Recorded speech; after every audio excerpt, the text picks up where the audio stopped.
Hello, check.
Tunga से खारी चूड़ा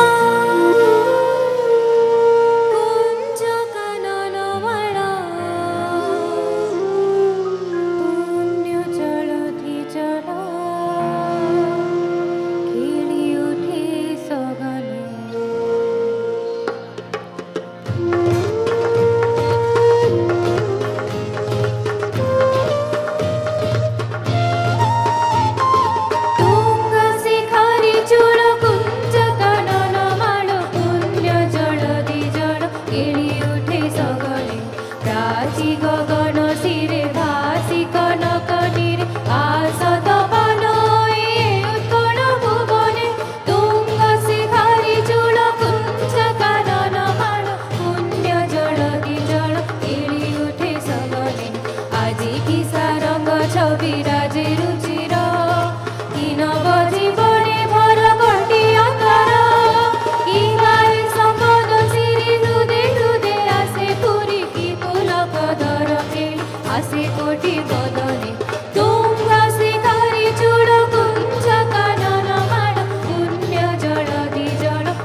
लवेरियो मूरे वे वतन महिरा दूरे वे जाना पहले पूरे वो गल सुन छलिया छोरा वे का दलाया ही जोरा चलनो नो खेवे चलनो नो खेवे वे पुत्र मिठड़े मेरे और अब्बा सबनू देवे और अब्बा सबनू देवे वो गल सुन छलिया कावा वे मावा ढलिया छावा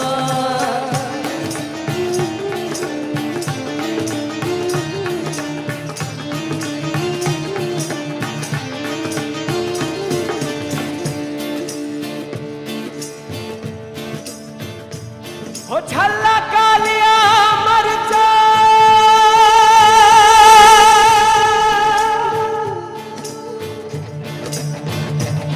छलकालिया मरचा छलकालिया मरचा छलकालिया मरचा वे मोरा पी के मरचा वे तेरे सिर ते चढ़सा वे गल सुन छलिया डोला वे साथ की ताई होला छलकूते धरिए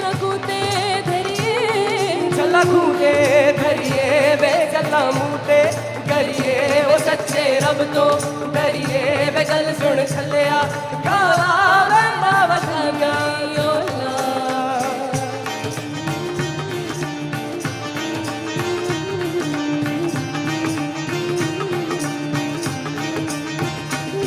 मी डोल करा दरिया सरासा मी डोल करा दरिया सरासा वल्लभ रे नगमा हो वल्लभ रे रामा वल्लभ रे नगमा हो वल्लभ रे रामा आया बाबा चिलारा चिलिका मील रे चोली पिवली को निसले अंजीरी सारी माझ्या किसदान गो मालीन फुलेला छापा बस कर मैता वरा ना गेंदया थेपा नथ नाकान साजीरवाणी गला भारून सोन्याची मानी नथ नाकान साजीरवाणी गला भारून सोन्याची मानी गोलीवाराची गोराणी रथ फुलवेना नाचून करताय माझा रथ फुलवेला नाचून करताय माझा मी डोल करा दरिया सराजा मी डोल करा दरिया सराजा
Om Amriteshwariyai Namaha.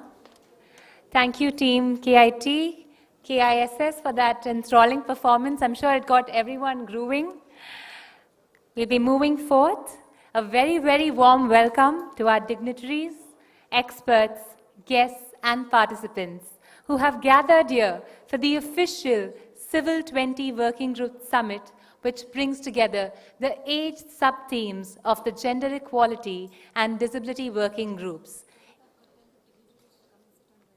We request our dignitaries to kindly join us on stage here. Ms. Fulrani Ramji, Dr. Achita Samanta ji,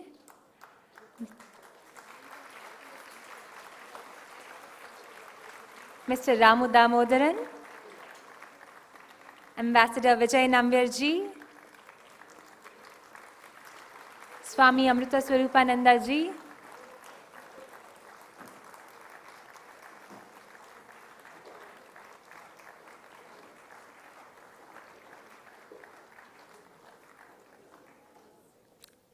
welcome, and Naila Chaudhary ji,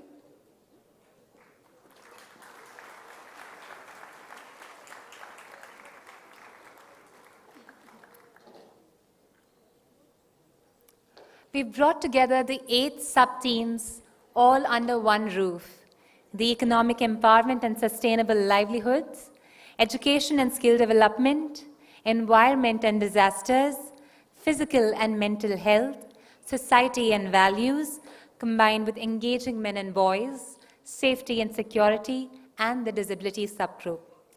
All of which have come together for the first time at the Kalinga Institute of Industrial Technology at Bhubaneswar in Odisha, India. We from Amrita University are delighted that our Chancellor, Shri Mata Amritanandamayi Devi, has accepted to be the chair of the C20 as the Government of India assumes presidency of the G20 nations for the year 2023. And as is customary in India, we will begin by invoking the presence of the divine. I request on stage Swamini Suvidha Amrita Pranaji, a Sanskrit scholar, Mat Adipati for the Mata Amritanandamayi Mat in Telangana and Andhra Pradesh, and one of Amma's senior most disciples for several decades, to kindly say the prayers. I also request our esteemed dignitaries to kindly join us as we come forth to lighting the lamp.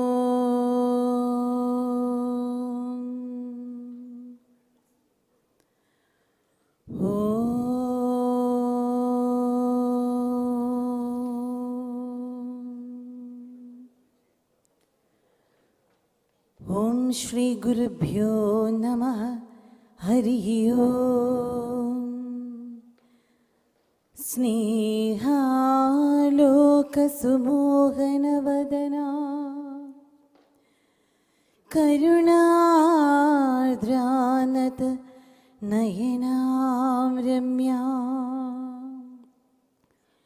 Shrita Janapalana Vyagram Soumya Amritanandamayi Pranamami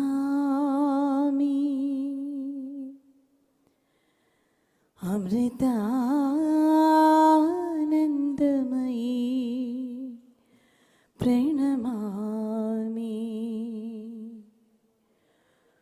Om Sahana Bhavatu Sahanau Bhunaktu Sahaviryam Karavavahai Tejasvinavadhitamastu Ma Vidvishavahai.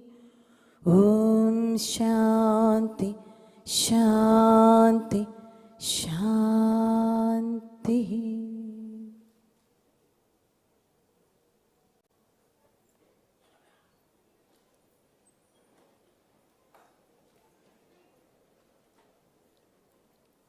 And now, to offer the welcome address, I invite the Indian coordinator of the Gender Equality and Disability Working Group, Dr. Bhavani Rao. Dr. Bhavani Rao is the Dean of the School of Social and Behavioral Sciences of Amrita Vishwa Vidyapeetham, a top-ranked university in India. She is also the director of 2 research centers, Amachi Labs and the Center for Women's Empowerment and Gender Equality. She has been appointed as India's only UNESCO chair in the gender equality since 2016. Since 2009, she has led many field and research projects funded by international and national institutions, including UN agencies and the Government of India.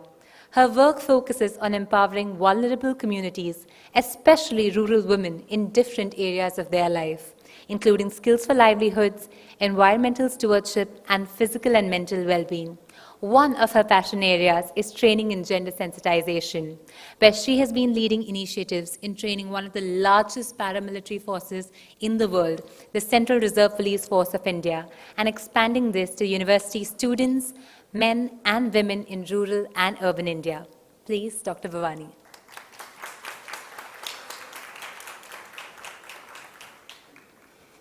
Very good morning, everybody. Om Amriteshwari Namaha. Thank you, Radhika. I would like to start very traditionally saying a very warm welcome, but considering the weather, I'll leave the word warm out.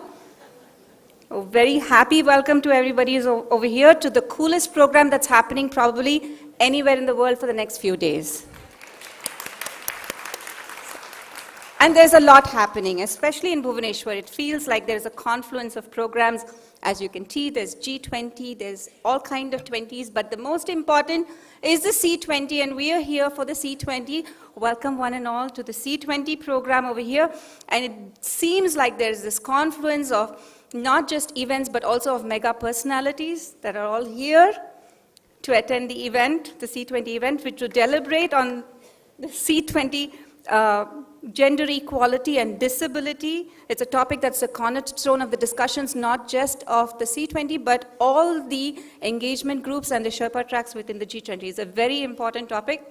Thank you for joining us here today. We bring here at C20, we bring the voices of the people to the G20. And a very good friend of mine told me this morning that today is also Akshaya Tritiya, which means any good thing we start, good action that we start today will have permanency. So may the good work that we started today during this program have a long-lasting influence on the earth, not just the G20 countries, but all over the world. So the sessions that will fill the hours, both today and tomorrow, will be a synthesis of the work that has happened over many, many months. And these are months of discussions, research, and we thank you for your presence and your commitment to the cause, your efforts within your spheres of work for supporting a larger work towards the same values and goals. The C20 chair is Amma, Mata Amritanandamayi Devi. And what better inspiration can we have to guide our conversations? She is at the intersection of possibly every kind of defined vulnerability the woman could find herself, and yet she has risen above all these challenges, not just a light, but she's like a lighthouse. And she guides thousands across very dark and difficult situations to navigate. And I welcome her presence to fill our deliberations with the light of wisdom, the light of the wisdom of mothers, the wisdom of grandmothers, the wisdom of Mother Earth, and the wisdom of the universal motherhood. So I welcome Amma to our hearts and to our presence today in the program. Bringing her presence more tangibly to this program is Swami Amrita Swarupananda Puri. He is here as a representative of the C20 chair, Amma, and as the member of the Troika for the C20. Swami Amrita Swarupananda Puri is probably the senior most disciple of Amma, and his role may be described as the central pillar and the crossbeam within the Mata Amritanandamayi Mutt. Swami Amritanandamayi has also been instrumental in spreading Amma's teachings of love and compassion and selfless service across the globe. He has played significant role in organizing and managing several charitable activities, including disaster relief efforts, healthcare initiatives, and educational programs. Incidentally, he is also the president of the Amrita University, which is one of India's top-ranked universities, which is also known to be, has the distinction of being ranked the 8th on SDG 8 in the world on gender equality and women's empowerment.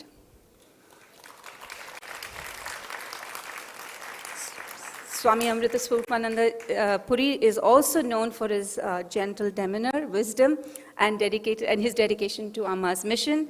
He gives talks, leads meditation sessions in several countries. He inspires countless of peoples to lead spiritual and compassionate lives.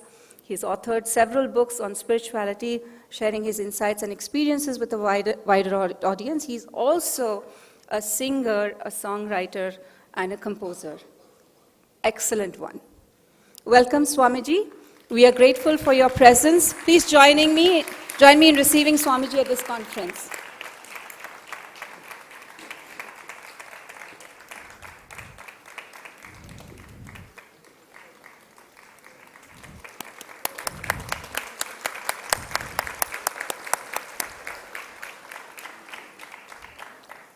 Next, it's a privilege to announce and introduce to a person whose generosity allowed us to assemble here in this beautiful place, Dr. Achyuta Samantha.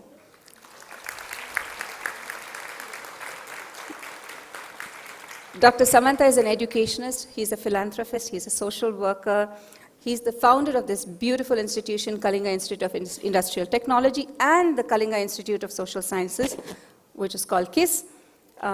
There's a connection with Amma over there, where Amma gives a hug and a kiss, so there's like this connection over there. Both educational institutions are of global repute and recognition. KIIT is an institution of eminence for professional education, having more than 30,000 students from all across India and 65 other countries.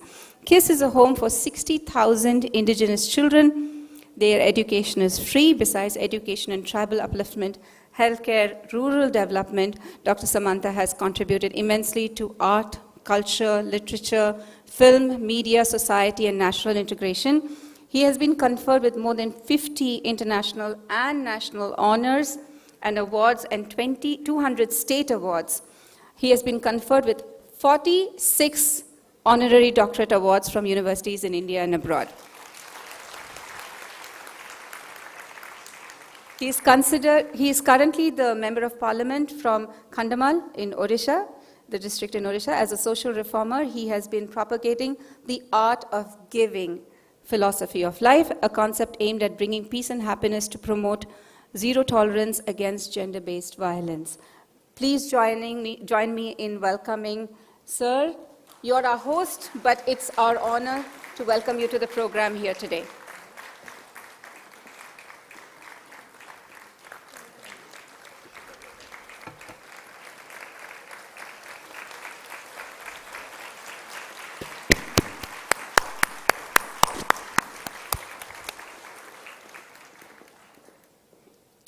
I would like to now welcome our Honorable Minister, Minister Kalpana Devi Kunjusha. She's not here, she was not able to make it, very last minute, but I know she would have loved to be here, but she was very kind to send her representative over here, and this is Dr.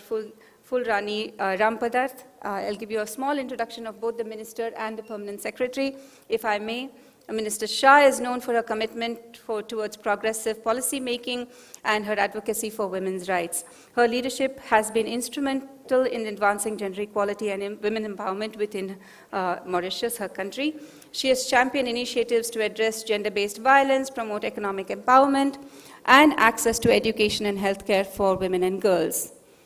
Minister Shah has also been recognized for her efforts to increase political representation of women and eliminate domestic violence and violence against women at the workplace. Through her work, she has demonstrated a deep understanding of the challenges faced by women and families and a strong commitment to addressing these challenges through innovative policies and effective practices.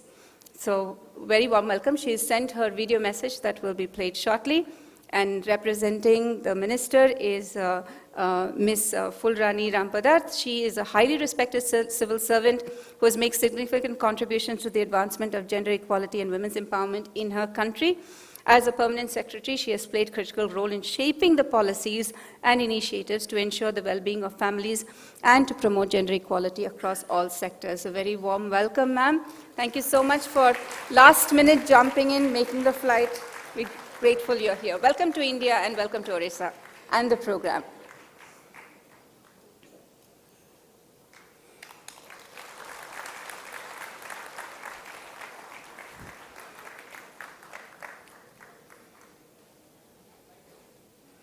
I would like to next introduce you to a legend in Indian diplomacy, someone who I would describe, and I've described once before, as a noble, gentle giant, Ambassador Vijay K. Nambiar. Ambassador Nambiar has served as a former special advisor to the UN Secretary General Ban Ki-moon. Prior to this, he was the Deputy National Security Advisor to the Government of India and the head of the National Security Council Secretariat. He also served as the ambassador to several countries in Asia and in the US. During the course of his professional career in the Foreign Service, he has also served in several numerous bilateral, multilateral appointments in Beijing, in Belgrade, and in New York. He was involved at the delegation level in numerous UN and non-aligned summit and ministerial conferences since 1979. And for those who do not know it, Ambassador Nambiar is also a polyglot. He speaks more language than my time limit on this program. Welcome, Nambiar, sir. Rumor has it that Nambiar, sir, is actually going to speak to us in Chinese, and the only translation will be in sign language on both screens. Joking.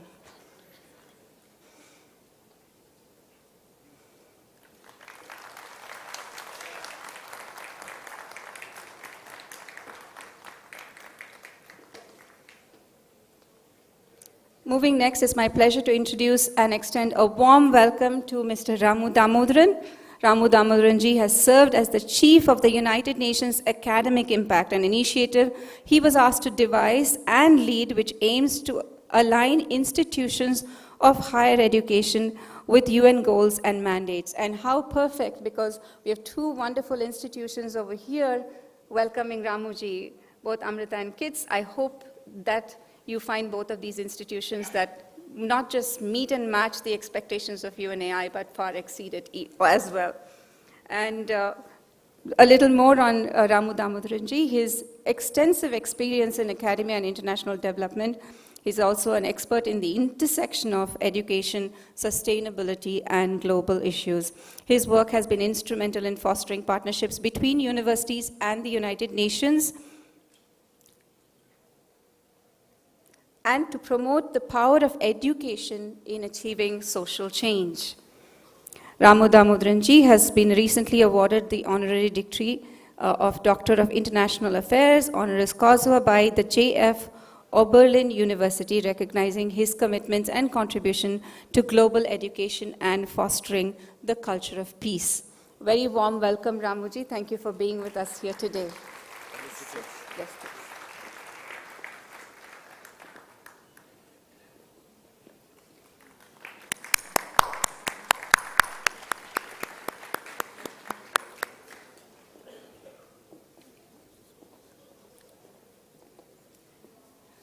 And now the best to the last. It fills my heart with deep affection and respect to introduce the tireless contributor to universal sisterhood, Ms. Naila Chowdhury. She's a member of the C20 International Advisory Committee, same as Ramuji, which I forgot to mention, and she's also the global advisor at Cure Violence Global. Ms. Chowdhury, Naila Didi, as we affectionately call her, is a renowned global expert in the fields of governance, development, social innovation. She is originally from Bangladesh and has been with us for many, we've been associated with her for many, many years. She now lives in the United States. She has over 25 years of experience in global peace initiatives. She served as the CEO for Pillars for Dignity and the founding director for Social Impact and Innovation at UC San Diego. She currently serves as the global advisor for Cure Violence Global, and she is also the director of global partnership and resource management for the Foundation for the Support of the United Nations. She is also the person to first start a 24/7 call center in Bangladesh, and she was the first woman director of Grameen Phone Limited, which then eventually became the largest phone company in Bangladesh.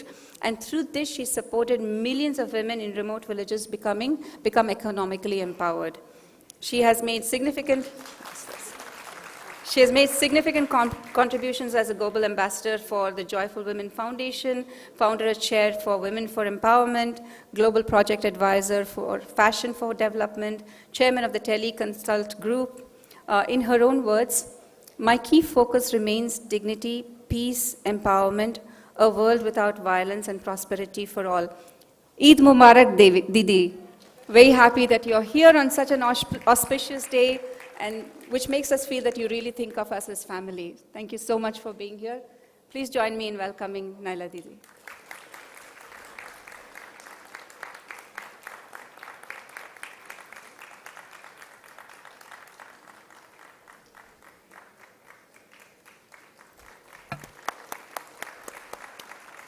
I also welcome my co-coordinators, both national and international, Meg Jones, Nidhi, Goyal, who are sitting in the audience, to all our staunch supporters who are seated here in the front rows, the wonderfully dedicated, sincere CSOs who are all here today, because you believe in bringing voices together and in uniting efforts towards the greater cause.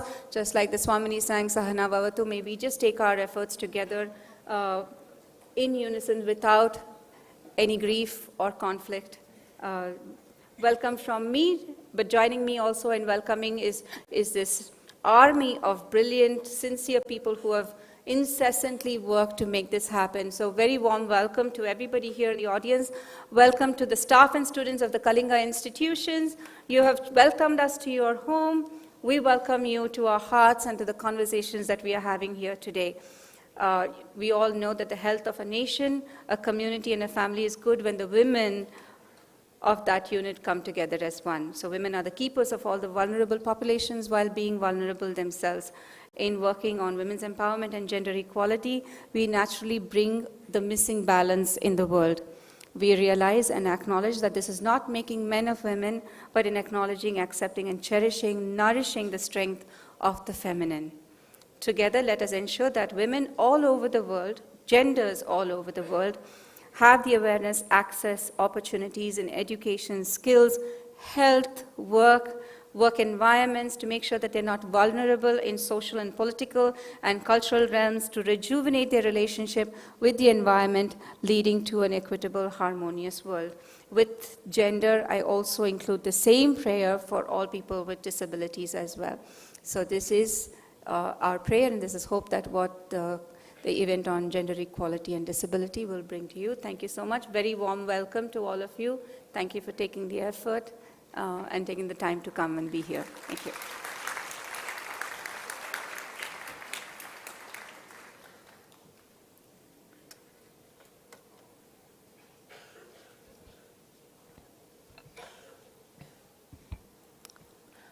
We would now like to hear from the C20 Chair of 2023, Mata Amritanandamayi Devi's message on gender equality and disability.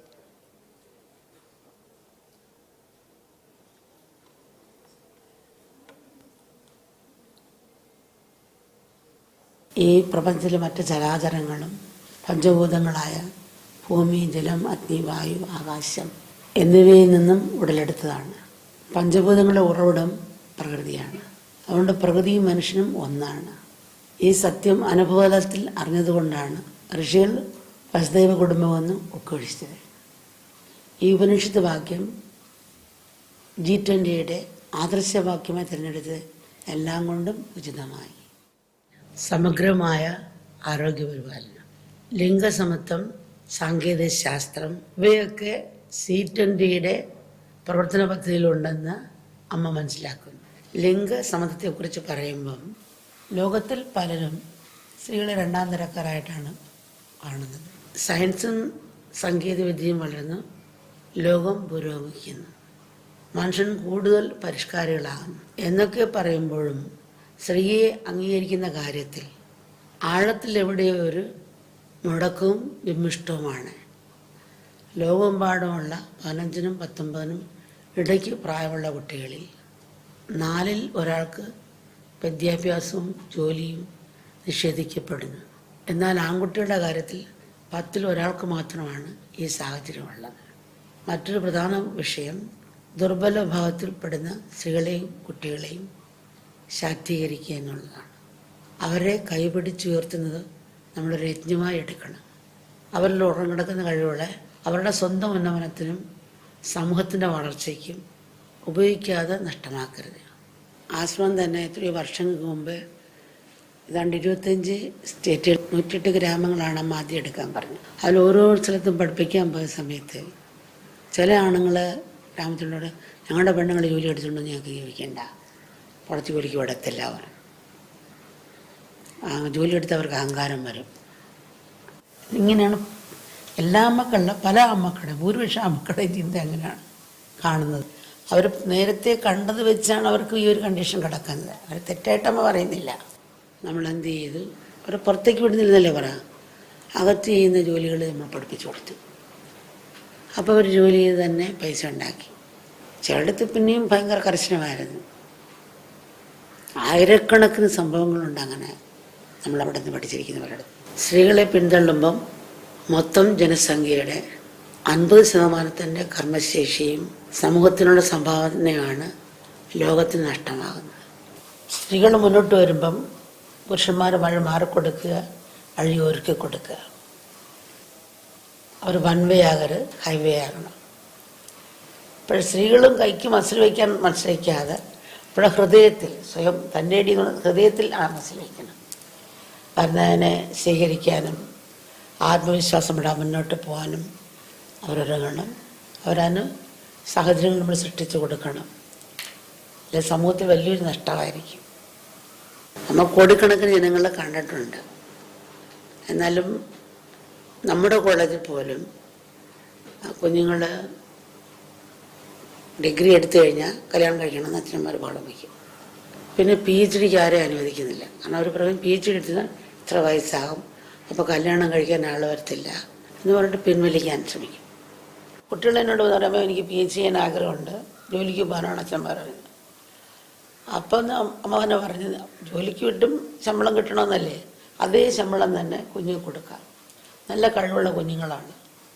അപ്പോൾ അമ്മ പെട്ടെന്ന് തന്നെ മടുത്തുനിന്ന് 100 പേർക്ക് PhDക്കുള്ള scholarship കൊടുത്തു. അവർക്ക് എത്ര ശമ്പളം പറഞ്ഞാൽ അതേ ശമ്പളം വെച്ചുള്ള സ്കോളർഷിപ്പ് കൊടുത്തു. അപ്പോൾ ഈ കുഞ്ഞുങ്ങൾ നല്ല ധാരാളം പേപ്പർ എഴുതുകയും നല്ല കഴിവുകൾ കൊണ്ടുവരാൻ സാധിച്ചവർക്ക്. അങ്ങനെ കുട്ടികളെല്ലാം PhD എടുക്കുകയും നല്ല കല്യാണം കിട്ടുകയും കല്യാണം കഴിക്കുകയും ചെയ്തു. അപ്പം നമ്മൾ ഭയന്നിരുന്ന് കുട്ടികളെ ഇങ്ങനെ അല്ലേ കല്യാണം കഴിക്കാൻ പറ്റത്തില്ല പറഞ്ഞിരുന്നാൽ എന്തെങ്കിലും അത് സാധിക്കുമോ? അപ്പോൾ നമ്മൾ സാഹചര്യം ഒപ്പിച്ച് കൊടുത്താൽ തീർച്ചയായിട്ടും അവർക്ക് അവരുടെ കഴിവിനെ പുറത്തു കൊണ്ടുവരാനും അത് സമൂഹത്തിന് ഗുണകരമാകുകയും ചെയ്യും. സ്ത്രീകളെയും അപരകളെയും ആദരിക്കുവാനും സഹായിക്കാനുമുള്ള അവബോധം ആൺകുട്ടികളിൽ ചെറുപ്പത്തിൽ തന്നെ വളർത്തിയെടുക്കുക. സ്നേഹത്തെ ആരാധനാമൂർത്തിയാക്കാൻ കുട്ടികളെ പരിശീലിപ്പിക്കുക. ഈശ്വരൻ സ്നേഹമാണ് എന്നതുപോലെ സ്നേഹം ഈശ്വരനാണ് എന്നും താഴെയുള്ള ക്ലാസ്സുകൾ മുതൽ തന്നെ മനസ്സിലാക്കി കൊടുക്കുക കുഞ്ഞുങ്ങൾക്ക്.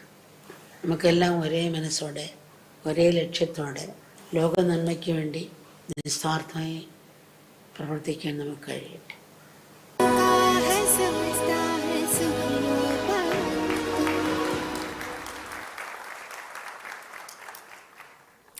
May Amma's words guide us as we embark on this momentous journey in drafting policy recommendations for the G20 leadership. It is now my privilege to invite on stage Dr. Chittasamantaji, Member of Parliament and founder of the Kalinga Institutes. Sir.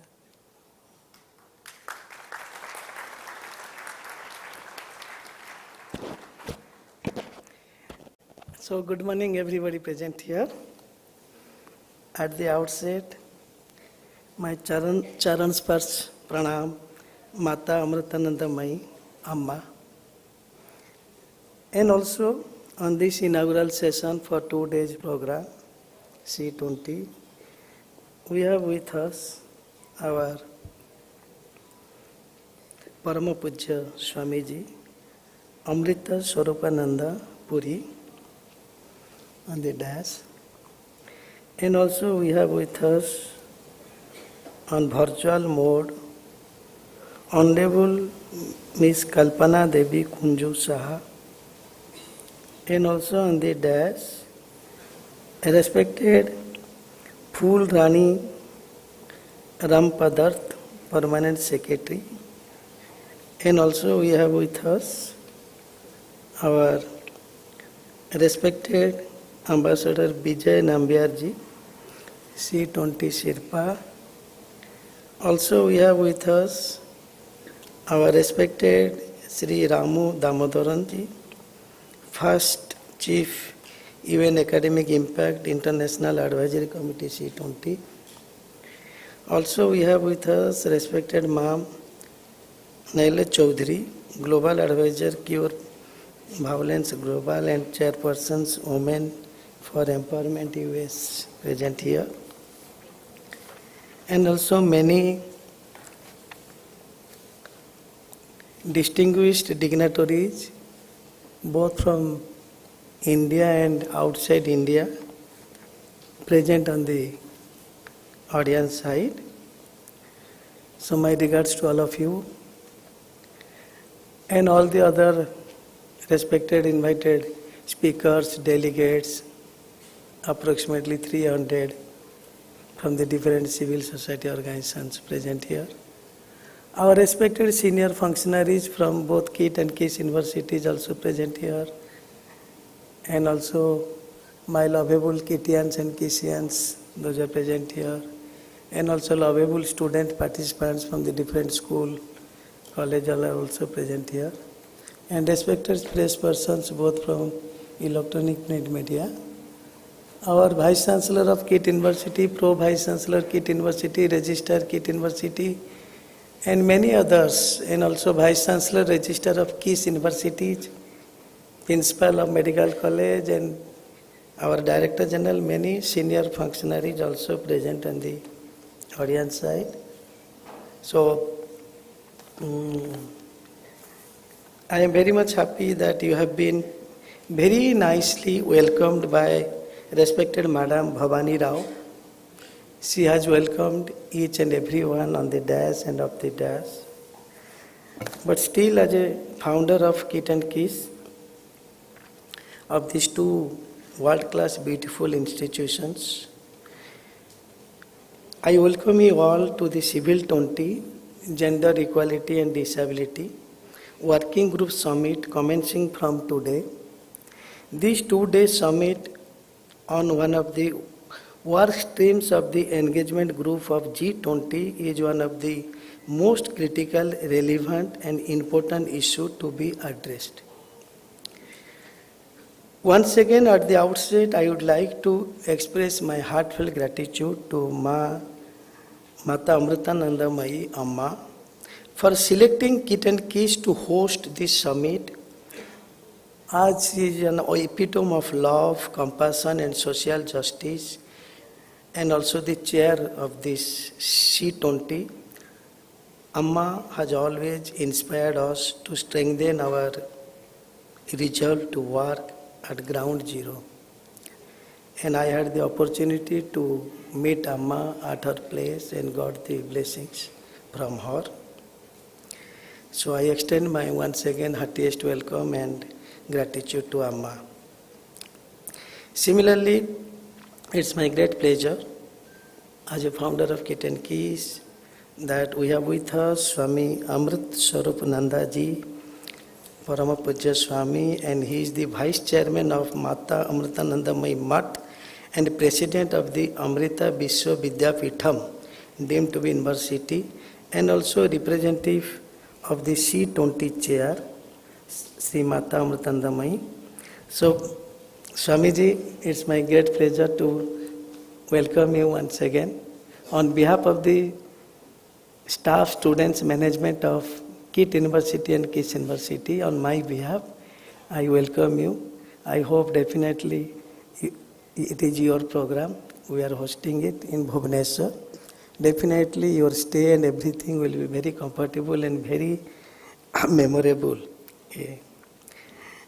We have with us also on the dais. I am not taking much time. I have given very few minutes. So extend heartiest welcome to respected Madam Phulrani and also respected Mr. Vijay K. Nambiar, respected Sri Ramu Damodaranji, and respected Ma'am Naila Chaudhary. So on behalf of both the universities and on my behalf, I welcome you all. Thank you very much. With the invitation of Swamiji, you have all come to join this program. I hope you will return with a very good experience from these two beautiful universities. I am very much happy and honored to extend my heartiest welcome with gratitude to Swamiji Daya Mitra Nandaji, Executive Director of Mata Amritanandamayi Center, US.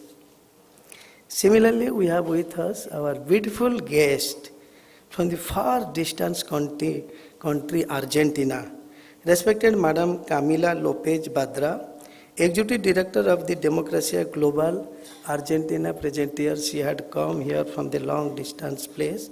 She will deliver the lecture perhaps today or tomorrow. Similarly, we have another one guest, respected Ma'am Miss Anne Bassam. She is the Chair, International Task Force on Human Trafficking from the US. She will also deliver the lecture. Respected Ma'am Jones, Senior Expert Gender and Trade, present at the time, and also respected Ektrina, the Permanent Secretary of the World Summit of Nobel Peace Laureate, present here. Our own Odia Fellow, now with the Ma Amritanandamayi, respected Mr. Satyananda Misra ji, IS, former Chief Information Commissioner of India, also present on the audience side. Respected Mr. Sarthak Das, Chief Executive Officer of the Asia Pacific Leaders Malaria Alliance. Respected Ma'am Nidhi Goyal, Rising Flame India, and also many others, respected delegates and speakers, those are present on the audience side.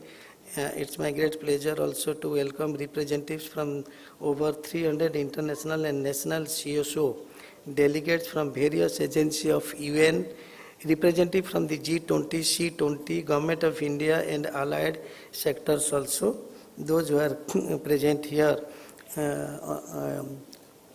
physically and also virtual mode.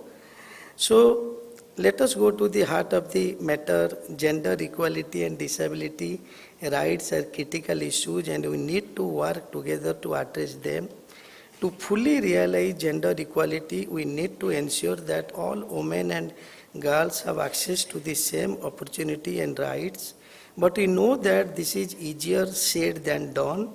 Gender discrimination is deeply ingrained in our societies. We need a holistic approach that addresses access to education, healthcare, employment, and other critical areas that affect vulnerable and marginalized groups. This means shifting gender relations, promoting women's leadership, and also engaging men and boys in the process of attaining gender equality. In this context, I would like to mention that these themes for the C20 is being hosted here in KIIT and KIIS premises, and this is the best place for your kind information to host this type of theme, that is gender equality and disability. You will be happy to know that we are having two great universities. KIIT University, Kalinga Social Industrial Technology, with 40,000 students from pan-India and 65 countries. 50% girls. Out of the total students, 50% belong to girls. We have 15,000 permanent staff, 5,000 temporary staffs in KIIT, KSS, KIMS. You cannot believe 50% of the staffs belong to girls, women. Our president of this entire KIIT case is the woman. She is a lady of 76 years old. Vice Chancellor of this KIIT University is a woman. All important posts are with the women in the KIIT and KIIT. That's why KIIT and KIIT have been grown so beautifully, so nicely within 25 years only. Even chairperson of the international school, we are also having one very beautiful KIIT international school. That is the only international school in eastern part of India having 3 affiliations, Government of India, CBSE, IGSE and also IB. She is also a woman. So we empower and respect women. More you respect and empower women, more you will be glorious. That is my taught to me by my mother from my childhood. That's why after losing father at the age of 4, not getting even 1 square meal in 2 days in my childhood, God has put me in this position, founder of KIIT and KIIT. I respect women. I empower women. That is the secret success of Achyut Samant. Another one beauty of the world, as people say, 8th wonder of the world, Kalinga Institute of Social Science. A home for 80,000 poor indigenous children, tribal children, fully free, fully residential. It is also university, only tribal university in the world. 40,000 pass out and 40,000 in the campus. You may not believe, 65% of them girls. 65% of them girls. And I know there is no time to explain this gender equality or the importance of girls and women in the society, in the country, in the state. So there is lack of time, so I don't want to, but you will be happy to know that this kiss is the 8th wonder of the world. Very beautiful in all respect. Today you have a functions in KIIT also, you will see the beautiful children and you can see the smiling face of my lovable girls from the KIIT present here with the uniform. How beautiful they are, how empowered they are. So anyhow, my objective is to that we believe in gender equality and disability. You will be happy to know that 400 differently abled persons are the employee of KIIT and KIIT. We first give priority, and we have hosted many seminar, workshop, conference for these differently abled persons in KIIT premises, and we respect them like anything. And I am happy that more than 400 employees in KIIT belong to this category, differently abled. So anyhow, these good things is that I am grateful to Param Puja Swamiji who have given us a. It is so there are so many things to speak, but I should avoid it. It is already time, but I hope you will carry the beautiful Odisha and KIIT back in your heart, and let us continue to work together to make a difference. Remember, the power of collaboration is immense, and together we can make a better world. And you will be also happy to know that our Honorable Chief Minister Odisha Sri Naveen Patnaik ji empower and respect women first through Mission Shakti. Through Mission Shakti, he has become the champion of the women, not only in Odisha but also in India. More than 70 lakh women SSG groups have been empowered with the help of the Honorable Chief Minister of Odisha. That means here we all are giving top priority to women. We know unless until the women will be empowered, there will be no success in India or state or even in our organizations, KIIT and KIIT. So once again, thank you very much, all the honorable delegates, 300 from the different civil society organizations. Definitely there are very beautiful speakers I have seen. They will deliver their lectures in this today and tomorrow, and you will enjoy the entire things here. Once again, thank you very much. Thank you, sir. I kindly request Professor Achyut Samant, Honorable Member of Parliament Lok Sabha and founder KIIT and KISS, to felicitate our esteemed dignitaries on behalf of KIIT and KISS.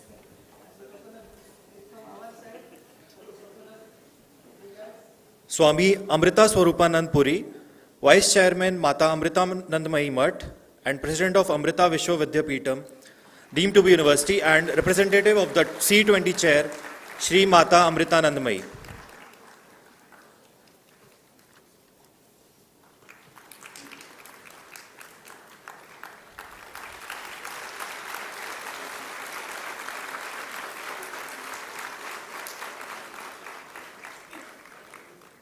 Ms. Phularani Ramapadarth, Permanent Secretary, Ministry of Gender Equality and Family, Government of Mauritius.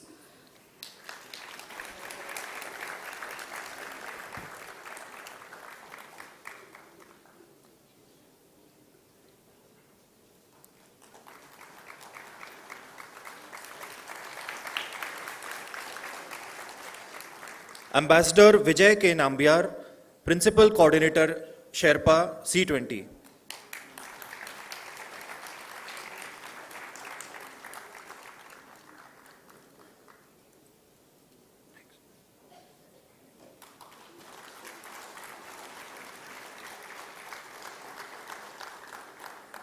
Shri Ramu Damodaran, First Chief, UN Academic Impact, International Advisory Committee, C20.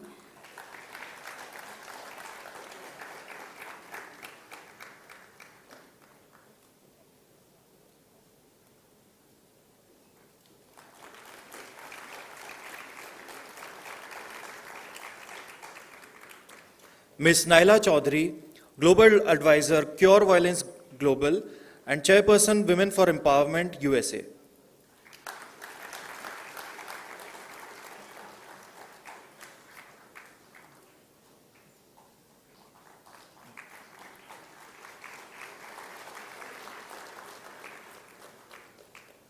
We would also request dignitaries of the dais to please come up on the stage, and we would be felicitating them.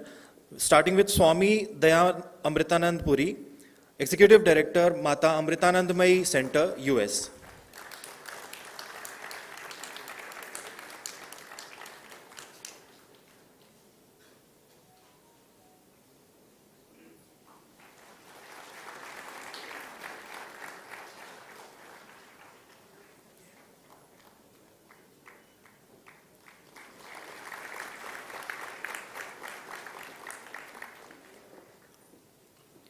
Ms. Camila Lopez Badra, Executive Director, Democracia Global, Argentina.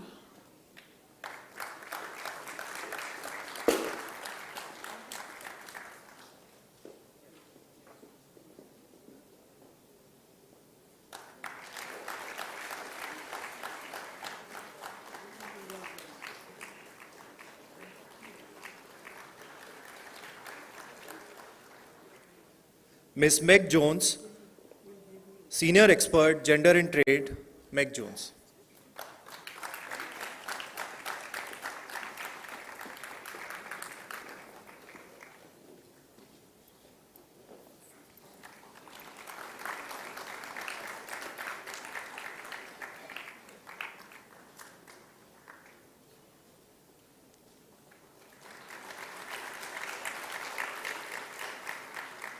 Mr. Satyanandra Mishra, former Chief Information Commissioner of India.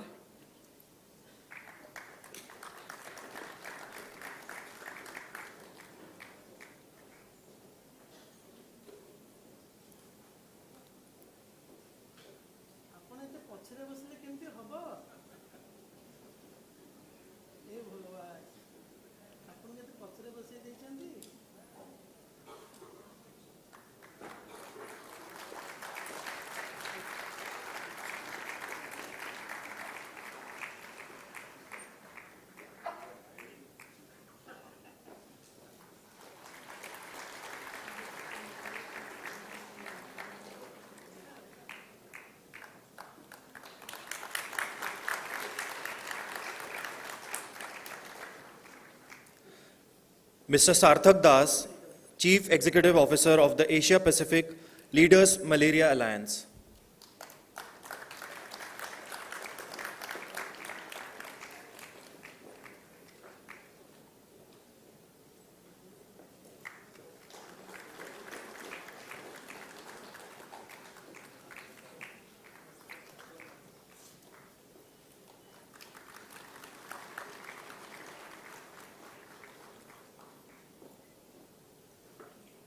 Ms. Nidhi Goyal, Rising Flame, India.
Dr Bhavani Rao, Amrita University, India.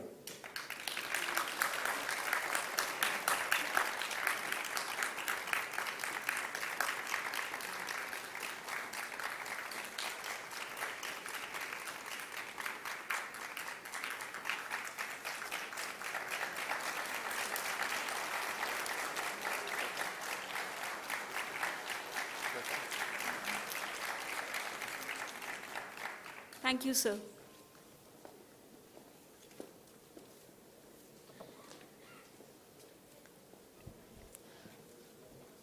I would now like to invite on stage the Permanent Secretary, Ministry of Gender Equality and Family Welfare, Government of Mauritius, Ms. Fulrani Rampadarji, representing the Honorable Minister, Ms. Kalpana Devi Konjusha. Rise, ma'am.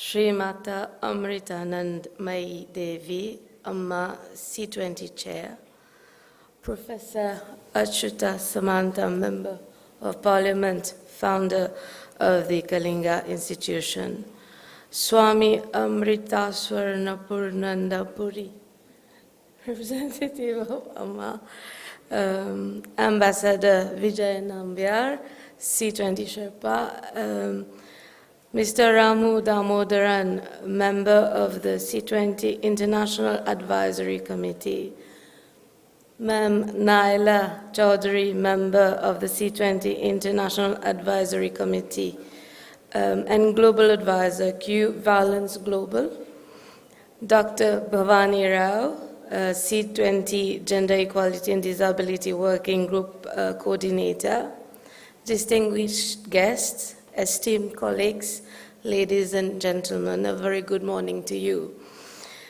I am extremely honored to be here today to represent the Republic of Mauritius and to participate in this summit on the subject of gender equality and disability, a subject that transcends borders and affects all of us.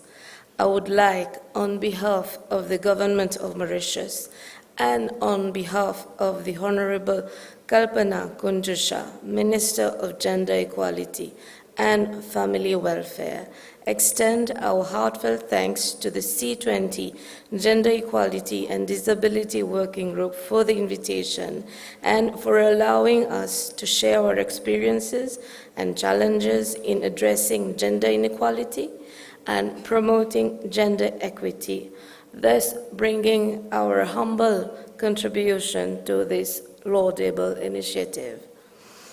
Allow me now to share with you that the Government of Mauritius has adopted a national gender policy for the period 2022 to 2030, which was launched by our Honorable Prime Minister, Mr. Pravin Jagnnath, as part of the government's commitment towards the cause.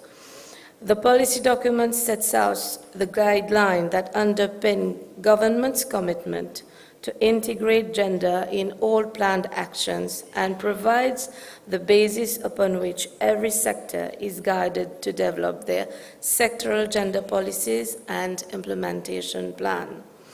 Under the leadership of the Honorable Kalpana Kunjusha, the Ministry of Gender Equality, Family Welfare of Mauritius is endeavoring in implementing the various policies aiming at mainstreaming gender in both the public and the private sectors and promoting the economic inclusion and empowerment of women and girls.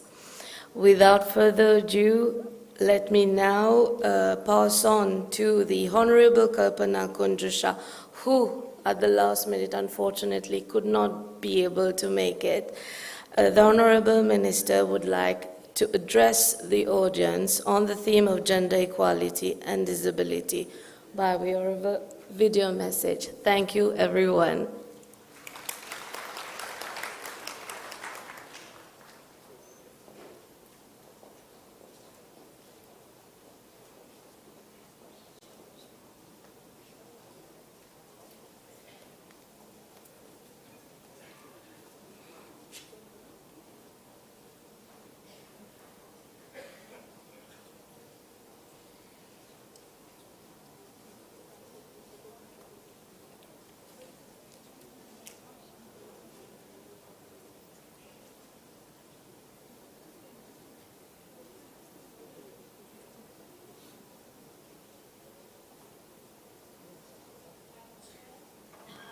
All participants, distinguished guests, very warm greetings from the Republic of Mauritius. Thank you for this tremendous opportunity to address this most highly esteemed audience on the very pertinent realities of disability and gender equality. It is an undeniable fact, supported by research-based evidence, that till today, nearly all women with disabilities are unable to fully enjoy equal rights. They make up, without doubt, one of the most excluded and isolated segments in every society. It is confirmed by countless studies, countless surveys, that these women are more likely to end up in extreme poverty, to end up with little or no schooling at all, which in turn leads to unemployment, to be unmarried, to be childless, to be physically, sexually, or psychologically abused, only to end with an ongoing list of wrongs that we, not only as policymakers, but also as human beings, we have the duty to redress this situation. Let us ponder the statement put forward in so many previous fora, and I quote, "Women are subject to triple discrimination by society, not only because of their disabilities, but also because they are women and they are poor." The general outlook still prevails worldwide that a disabled woman has little hope of becoming a wife or a mother or of getting a job. She therefore is looked upon as a burden to her family or to the state, a dependent for the rest of her life. Ladies and gentlemen, enough of this desolate side of the coin, which we are all very much aware of. Let us take stock of the aspiration of such women. If one could gather the million voices of these disabled and disadvantaged women, gather their pleas into one sound, I have no reason to doubt that collectively they would be saying, "I want to be like others." This is the aspiration of every disabled woman, to be able to have friends, to go to school, to have qualifications, and to get the skills for a good job. And then when they get the job, to do it well, to be independent, to be respected, to give and to receive love. In other words, ladies and gentlemen, they want to have a life like any other woman. And this is where we, as principal actors, we need to come together to bring this much needed and long overdue change to the state of affairs. Ladies and gentlemen, the United Nations has been promoting the development of an inclusive global society, especially for disabled persons, as agents of change and as beneficiaries of this change for the past decades, through the United Nations Convention on the Rights of Persons with Disabilities, which was adopted in 2006. As of today, 157 member states have ratified the CRPD, and Mauritius likewise happens to be one of the signatories to this convention. Mainstreaming the issues and plight of disabled persons into the process of development is crucial to attain the goal of leaving no one behind. As such, member states are expected to give due attention to full inclusion of disabled persons in their work towards achieving the Sustainable Development Goals 2030. The number of disabled persons is estimated to be beyond 1 billion, and that's approximately 1 out of every 7 persons in the world today. Moreover, many disabled persons live in extreme poverty. Therefore, the inclusion of disabled persons must take place in order to reach the set goals. However, inclusion at the national level is not going to be sufficient to achieve these goals. This concept must also be applied to multilateral organizations, and global decision-making processes needs to be implemented on multiple dimensions, be it global, regional, national, and local dimensions. The proclamation on the full participation and equality of people with disabilities in the Asian and Pacific region, which has been signed by 39 nations in the region, brings hope for a regional focus within this global perspective. During this conference, the Gender Equality and Disability Working Group intends to reinforce an approach to equality and development through an understanding that mutual respect and compassion to be at the very core of global governance for societies and the planet to flourish sustainably. Through this lens, ladies and gentlemen, the GED Working Group will deliberate on access to education, access to healthcare, financial and environmental resources, to decent work and infrastructure, decision-making, systemic issues such as discrimination based on gender or ability, gender-based violence, lack of representation, and economic disparities. Distinguished participants, allow me to share with you some of the progress made by the state of Mauritius in promoting gender equality with a specific focus on gender and disability. As you may know, disability and gender are intertwined, as both seek to promote the rights, opportunities, and uphold the dignity of individuals. Mauritius has made significant progress towards addressing the challenges faced by women and girls with disabilities. We recognize the need to support them in their pursuit of education and integration into the labor market, the need to empower them with the autonomy and confidence that they require to thrive in society. The Republic of Mauritius has signed and ratified different treaties to protect women's rights and prevent discrimination against women. Mauritius has domesticated most of the treaties, and legislations have been introduced or amended to give effect to these treaties. For instance, Mauritius has ratified and signed the UN Convention on the Rights of Persons with Disabilities. In terms of legislations, Mauritius has enacted the Special Education Needs Authority Act in 2018, which ensures that children with disabilities have access to the best educational opportunities suitable for their specific needs and to integrate mainstream education. The Ministry of Social Integration, Social Security, and National Solidarity is working on a draft disability bill.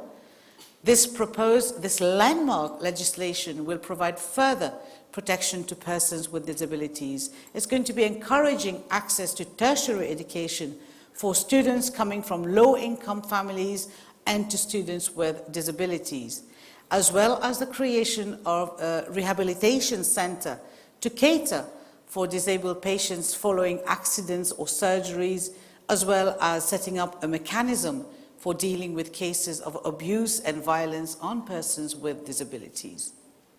We are also in the process of drafting a gender equality bill that would enshrine a high-level strategy to tackle gender inequality in the legal landscape and make provisions for structures to implement gender mainstreaming so that we can strengthen ministerial responsibility and accountability processes.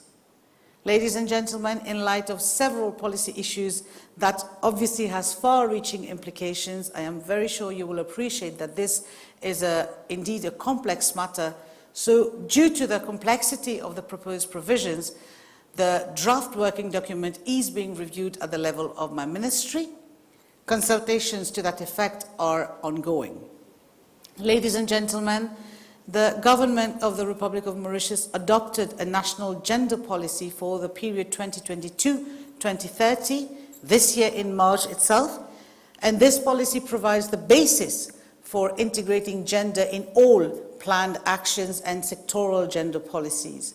Subsequently, a national steering committee on gender mainstreaming, which was set up since 2010, is ensuring that every sector develop their own sectoral gender policies and implementation plan. In parallel, we have set up an interministerial gender technical working committee with specific gender focal points of all line ministries so that they can take stock of the actions that they are planning from a gender lens within their respective sectors. And that includes the Ministry of Social Integration, Social Security and National Solidarity. At institutional level, we have a dedicated disability empowerment unit which operates under the aegis of the Ministry of Social Integration, Social Security and National Solidarity, and this unit is the focal point for disability issues in Mauritius. It is responsible for the conceptualization and the implementation of disability policies, projects, programs. In a nutshell, it facilitates the process of integration of persons suffering from disabilities into mainstream society. Mauritius provides a wide array of social benefits to people with disabilities, including women. And these are not limited to basic invalidity pension to those with a disability, as well as a carer's allowance to individuals with severe disabilities or those who are bedridden that require constant and targeted care. There is also the regular domiciliary visit of a doctor to persons who are bedridden. Psychological and mental health is another critical aspect of gender equality. And by providing equal access to mental health care and support, we can tackle the gender-specific challenges faced by both men and women in our society. Mental health services are available and accessible to all women, all children, and adolescents. Psychological and social support are provided by a dedicated team of psychologists and medical social workers. Ladies and gentlemen, several measures have been taken by the Ministry of Gender Equality and Family Welfare in order to provide psychological support to victims of violence and abuse, and that includes persons with disabilities as well, so that we can enable them to overcome this emotional and psychological trauma that is related to abuse and violence. Madam Chair, dear participants, Mauritius has made commendable progress in addressing gender equality and promoting gender equity, particularly in the areas of disability. Take it from psychological and mental health, economic empowerment, education, skill development, society, culture, engagement of men, boys as agents of change, safety, security, environment, climate change, and so on and so forth. However, having said that, there is still much to be done, and concerted efforts are required from both the government and civil society to ensure that substantive equality is realized in Mauritius. The adoption of the National Gender Policy and ongoing consultations on both the Gender Equality Bill and the Disability Bill are positive steps to yield these goals. We must continue to strive towards a society where every individual, regardless of their gender or disability, every individual enjoys equal opportunities, rights, and dignity. Only then can we truly achieve sustainable and inclusive development in Mauritius. On this note, ladies and gentlemen, I humbly thank you for giving me the opportunity to intervene on the progress made by the state of Mauritius on gender and disability, and I wish you all very fruitful deliberations on such a vital theme for our future. Thank you very much.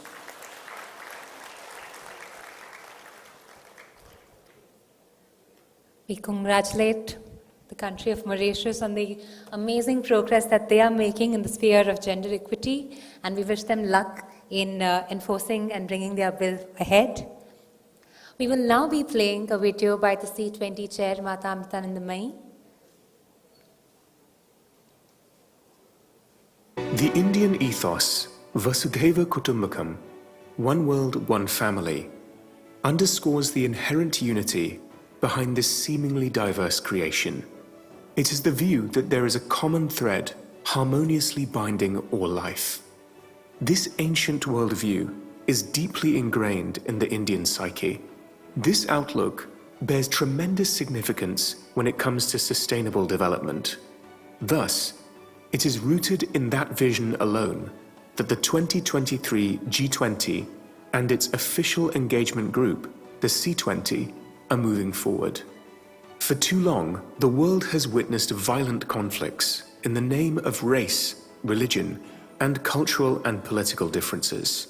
Civil society groups have to strive to rise above such divisive politics.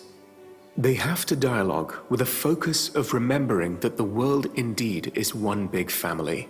The projects launched by the Mata Amritanandamayi Mutt have always been in response to the needs of the hour. For example, its environmental program, Amula Bharatam, focused on cleanliness campaigns and creating awareness of hygiene. Children were taught to carry handkerchiefs to stop spitting on the ground. It was really a decade later, during the days of the pandemic, that we saw the urgency of such programs. Amma's relief and rehabilitation projects in the wake of natural disasters have brought hope to the world, drying the tears of the affected when earthquakes, tsunamis, and other such tragedies have devastated lives. In such situations, Amma's response has always been swift, with various groups of devotees and volunteers completing reconstruction of homes in record time. Inspired by the loving help they received in their hours of need, many people who have benefited from Amma's outreach programs have gone on to volunteer to help others undergoing similar tragedies in the future. This is a proof of the power of love to bring seemingly disparate groups of people together. Amma's views on gender equality have challenged traditional and conservative concepts. She has revolutionized antiquated custom by which women have been alienated. She has paved the way for many women to learn Vedic chanting and to learn to perform religious rituals. These were things often previously reserved for men alone. Moreover, Amma has even inducted women as temple priests. In Amma's own words, in reality, God is neither male or female. But if we are forced to choose, then it makes more sense for God to be female, because He is contained in she. In Amma's view, men and women are not meant to compete with each other. Rather, they are to complement one another, like the two wings of a bird. Amma's worldview is founded in her love for all creation. It is not just about addressing gender's inequality, but about addressing all kinds of limitation and marginalization. Some people are denied the opportunity to lead a dignified life due to mental, physical, and genetic disabilities. With this in mind, Amma has devised and implemented many programs for their welfare and rehabilitation. Helping the powerless and helpless is always in the center of Amma's heart. Amma has built an empire of love. She reaches out to all sections of people across the world, embracing the underprivileged and marginalized. She has successfully implemented innumerable social upliftment programs all over the world. Amma has introduced financial assistance programs to supplement the income of impoverished people. She has started drives to provide fresh drinking water, skill training projects, programs to generate employment, started self-help groups to financially support women's groups. welfare projects for socially backward communities, education schemes, programs to preserve the culture of indigenous populations, orphanages, old age homes, care homes, hospital networks, women empowerment programs, initiatives to ensure the rights of transgender communities. The list goes on. It is Amma's view that it is not enough to give a voice to the voiceless. We also have to listen to them. We have to implement projects that will improve their quality of life. Amma's compassion for marginalized sections of society have made it possible to execute this large spectrum of welfare and aid projects. The institutions created by Amma stand as a testimony to her love, compassion, and selflessness. The Amrita Institute of Medical Sciences, both its hospital in Kochi, Kerala, and in Faridabad, Haryana, provides advanced treatment to all sections of society.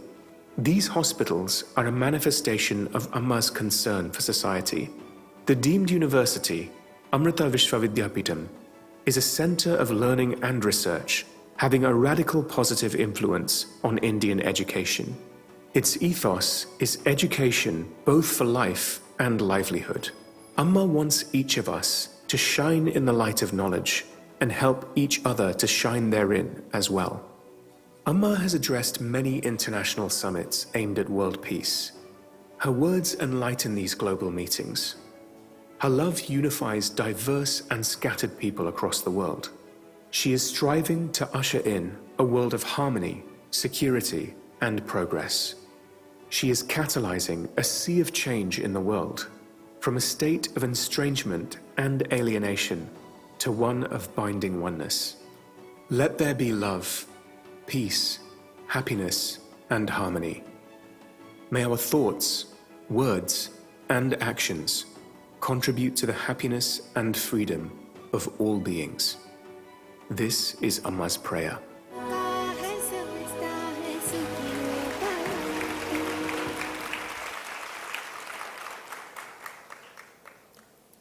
Thank you.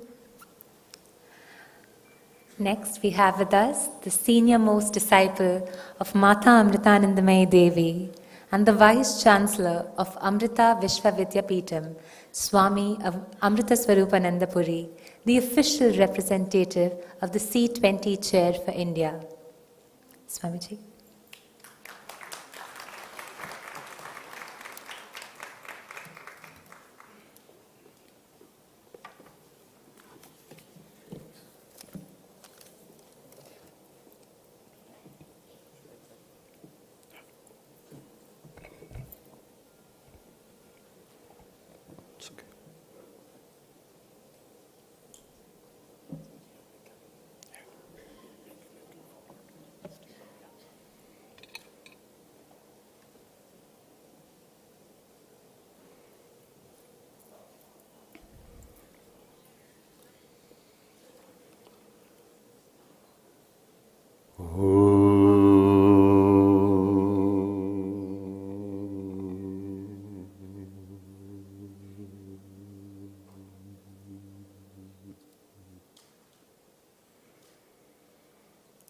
Om Premamritanandamayi Nityam Namo Namaha.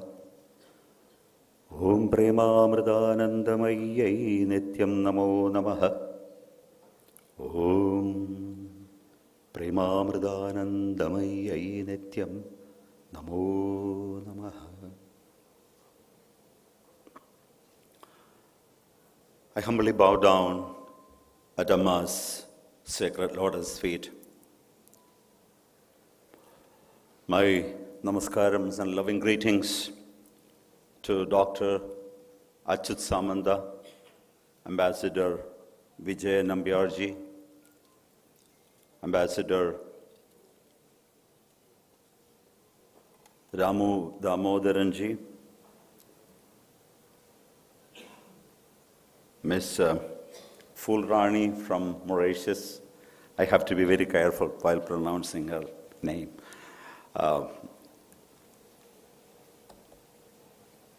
Ms. Neela Chowdhury, Nidhi Goyal ji, Ms. McJohns, and Satyananda Mishraji, who has been hiding the first half, and Swami Dayamritananda, and I think, sannyasins also should have some degree of gender equality. So we missed one name, Swamini Subhidyamrita Prana. So gender equality is maintained. And dignitaries on the stage, off the stage, delegates, students, teaching and non-teaching staff, Dr. Bhavani Rao. I cannot start my speech without expressing my heartfelt gratitude to Dr. Achyut Samanta, the whole and soul of this institution, for hosting this event. And for extending his unconditional support to us. I'm immensely grateful to Dr. Varun Sutra for taking care of our requirements. Thank you, thank you, thank you so much. Allow me to begin with an incident that happened a year and a half after the 2004 Indian Ocean tsunami. Once our organization finished its tsunami relief and rehabilitation activities, we wanted to create a document for future use and reference by putting all the details in a book form. When the sample copy of the book was ready, we showed it to Amma before sending it to the printing press. And it was a quite a large book filled with photos and vivid descriptions. Amma flipped through the pages and looked at all the photographs of the various tsunami relief and rehabilitation activities. There were pictures of Amma working alongside with the volunteers, Indian and Western, senior monks, residents. We even had a picture of Ram. Ram was the elephant, the male elephant. And he was also doing some activities. And while glancing through the picture book, Amma suddenly shouted, "Where is Lakshmi?" At first we thought Amma was referring to Amma's personal attendant, whose name is also Lakshmi.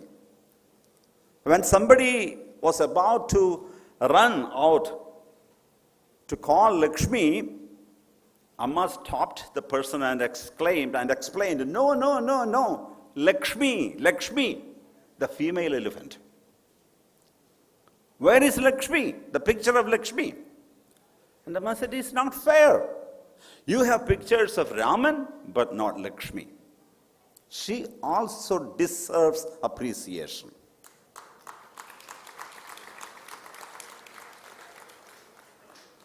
So we had a female elephant also. Her name was Lakshmi. So Amma was referring to that Lakshmi. So this is an example of real fairness, not just for human beings, but also for all creatures, and also extends to non-sentient beings as well. So this incident clearly depicts the concept of gender equality. It is not just human beings. I must say that without accepting, understanding, and recognizing women as equals, freedom, happiness, harmony, coexistence, and self-unfoldment, followed by real development, at least to some degree, because as long as we are in this world, everything is relative. There is no perfection. There is no 100%. So at least to some degree will remain a far cry. That's whatever I could learn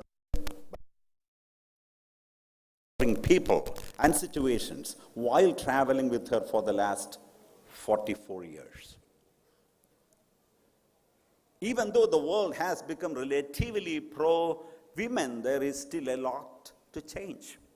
And in many countries and cultures, there is an urgent need for women to be liberated from the intellectual and psychological clutches of men and society. So this liberation not only frees women, it is not freedom for women, but men as well. So men, including myself, must be compassionate and unchain women from the shackles of the past. And women will automatically become empowered if that happens. But women too will have to heighten their consciousness to come out of the psychological conditioning that society has forced on them. Of course, men have their own strengths and potential, but women own greater powers. Women in general have better health, greater resistance to diseases, longer lifespan. They have lower suicide rates and lesser cases of depression and mental illnesses. Women have more patience, love, and forbearance. And that's why God did not give the privilege, the rare gift of pregnancy to men. And on top of everything, men are born out of woman. As Amma said in her message, she carried him, nurtured and nourished him, and completely enveloped him for 40 weeks, 280 days, 9 months and 7 days. So when all these qualities are put together, men have nothing much to claim. It is natural for a weak person to put up a show of courage, power, and authority, right? Maybe that's what men are doing. Maybe to cover up this feeling of inferiority, men have built an air of pride and dominance around them, including myself. I'm not excluding me. I'm neither trying to belittle men, nor am I trying to overstate women's qualities. As Amma says, men and women are like the two wings of a bird. And what does that mean? Unless men and women work in harmony, like the two wings of a bird, as a single unit, all our efforts to create balance will only be futile. Moreover, the existing imbalance may get worse also. I read an article recently, it says that worldwide, in addition to not being paid to delay or give up their career to raise children, women working outside the home only make 77 cents for every dollar earned by men. As a result, there is a lifetime of income inequality between men and women, and more women are retiring into poverty. So does this mean that women's work is undervalued? Even if the work itself may demand equal or more effort and skill, why is it valued and remunerated less? Financial and economic empowerment is one of the key factors in keeping the gender balance. It is said that if we keep at our current pace of correcting this imbalance, it will be another 100 years until women receive equal pay for equal work. However, I should mention that one small step forward, the BCCI, the Board of Control of the Cricket in India, decided to end pay discrimination for men and women cricketers. And this happened last year, I think. I would like to add that when we speak of gender equality, we are in fact talking about justice and fairness, about treating people, both men and women, with respect, dignity, and love. The thing is, inequality is an integral part of creation. We cannot deny that fact. not only among humans, but in every other species in creation, including the plant and animal kingdom, males and females exist. And their dharmas are different. So that difference should be accepted. So the real difference has to be accepted, and the invented differences should be abolished. Whether it be natural or man-made, the world and all its resources belong to both men and women. Therefore, opportunities and freedom have to be shared, then equality automatically happens. So equality is not something against men. On the contrary, it is for the betterment of both sexes, society, and the world as a whole. Honestly speaking, I don't believe in Western feminism. And I suggest revolutionizing the whole perspective. There is danger in Western feminism. To courageously fight for their rightful claims, women do not have to act and speak like men. No.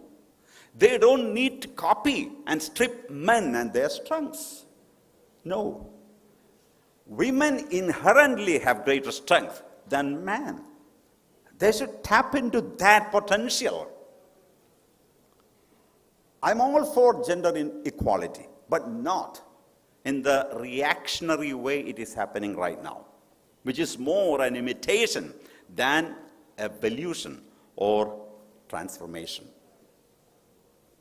Reacting to a situation or system with the intention to imitate the other will only destroy our originality, and at the most, we will become carbon copies. Why should we adopt something that is taking away our own originality? It's like Anthony Hopkins wanting to become Amitabh Bachchan, or Anthony Hopkins wanting to become Ranveer Singh. Why? In America, post-World War I, opportunities were short-lived. Millions of men came home after the war to claim their former jobs, while women returned to domestic roles or jobs such as nurses, teachers, or secretaries. It wasn't until the 1960s that a new generation took up the call for equal opportunity. However, in Rwanda, that's not what happened. The call for equality was led not by thousands of women, but by one man, President Paul Kagame, who has led the country since his army started genocide. Kagame decided that Rwanda was so demolished, so broken, it simply could not be rebuilt with men's labor alone. So the country's new constitution, passed in 2003, decreed that 30% of the parliamentary seats be reserved for women.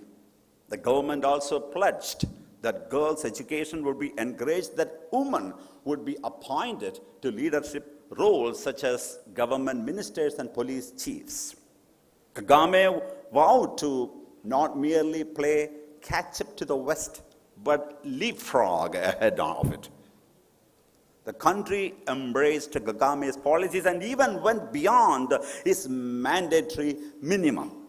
In 2003 election, 48% of parliamentary seats went to women. And in the next election, 64%.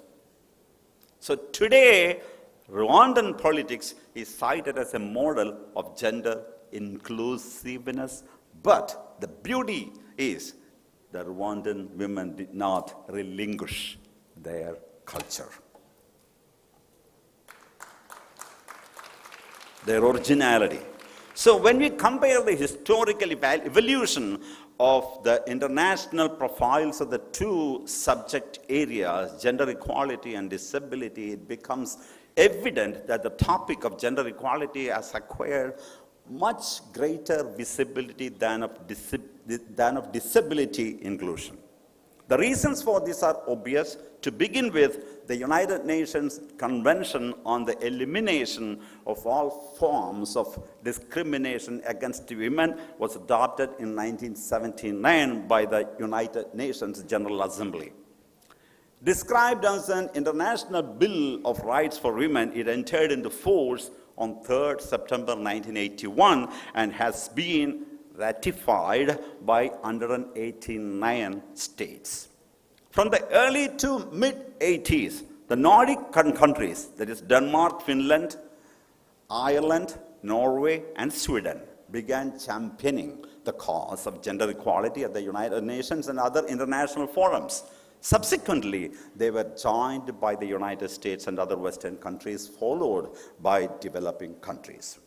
Disability inclusion, on the other hand, appears to have been a latecomer in comparison. The Convention on the Rights of Persons with Disabilities was adopted on 13 December 2006 at the United Nations headquarters in New York and was opened for signature on 30 March 2007. The convention entered into force on 3rd May 2008 and has been ratified by 104 states. Until then, efforts had been more sporadic. Historically speaking, persons with disabilities have come to be looked upon as those deserving sympathy and kindness rather than persons with rights to be treated as equals. Full and barrier-free accessibility and disability inclusion are not merely about visible disabilities, but also about invisible disabilities, including those resulting from aging and temporary disabilities arising from accidents, pregnancy, or any other incapacitation. They are not about charity or sympathy, but about dignity, self-worth, and respect. No meaningful, sustainable development is possible if we continue to exclude, ignore, or marginalize 15% of our population. Until accessibility is recognized as an enforceable right, we will not have an inclusive society. To highlight the importance of accessibility and disability inclusion, we support and are about to execute full and barrier-free accessibility and disability inclusion as a standalone, dedicated working group of the C20.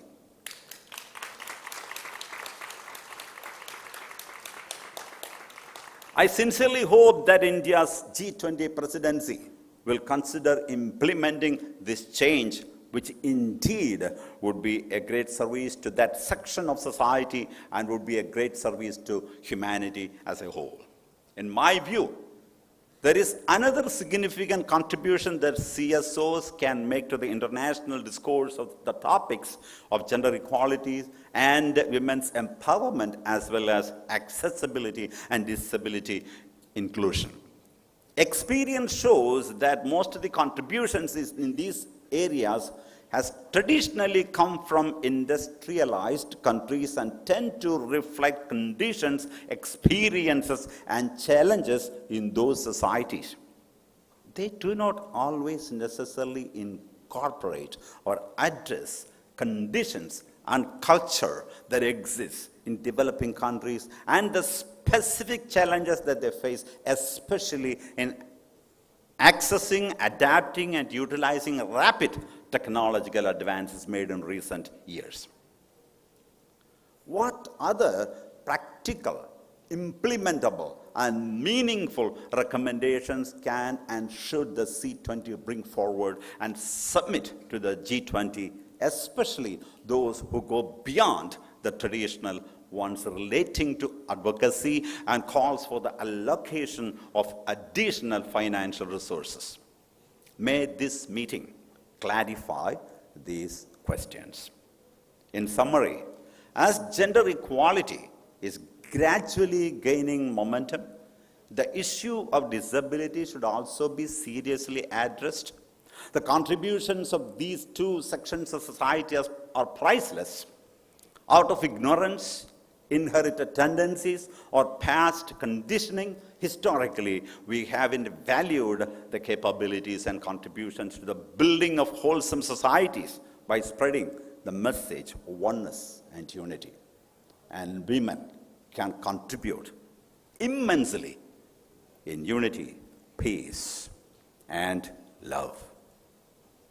Unless we honestly take up these issues and find practical and effective solutions to bridge the gap, it will be a huge loss for humanity and nature, especially with the fatal threats staring at us. To conclude, allow me to quote Amma's words. The future belongs to mothers. Mothers must wake up and act. When Amma says mothers, it is not just the monopoly of women. Amma says motherhood or motherly love should awaken in men also. Because human beings, both sexes, are half man and half women within them. Ardhanarishwara. So while women are awakening to masculine qualities, and without losing the feminine aspects, the feminine qualities, men should awaken to feminine qualities. That's also important. So mothers must wake up and act. Amma says the purity and love of motherhood should be allowed to guide humanity. And when women march forward with awakened spirits, men should not only pave the way for them to come to the forefront, but also move away without blocking their path. Similarly, Amma says disabled or differently abled people are not incapable, as some people believe. They are just like us in so many ways, but they are different. And they have the innate power to transcend the so-called handicap and rise above and contribute to all areas of life, like others, perhaps more so. So let us embrace, accept, and encourage them and do everything that we can do to bring these two sections to the forefront. And Amma herself is the embodiment of transcending all weaknesses, all limitations, all barriers. You name any barrier, Amma had it. She was not educated. She was not born in an aristocratic family. She was born in the coastal village of Kerala, remote coastal village of Kerala. And she was not pretty. I mean, of course, maybe the prettiest because she is love-embodied, the most beautiful, but from worldly point of view. She was not financially sound. Name any barrier. And that person rose above all limitations, all weaknesses. And Amma is a woman, but a man also. Maybe the most powerful, one of the most powerful men, and women as well. So it's an example, an inspiration, a guide, a perfect mentor. Once again, I express my immense gratitude to Professor Achyut Samanta, Dr. Varun Sutra, and the entire teaching and non-teaching staff, and the students of KIIT for making this event a beautiful and memorable one. Thank you so much. Om Amriteshwariyai Namaha.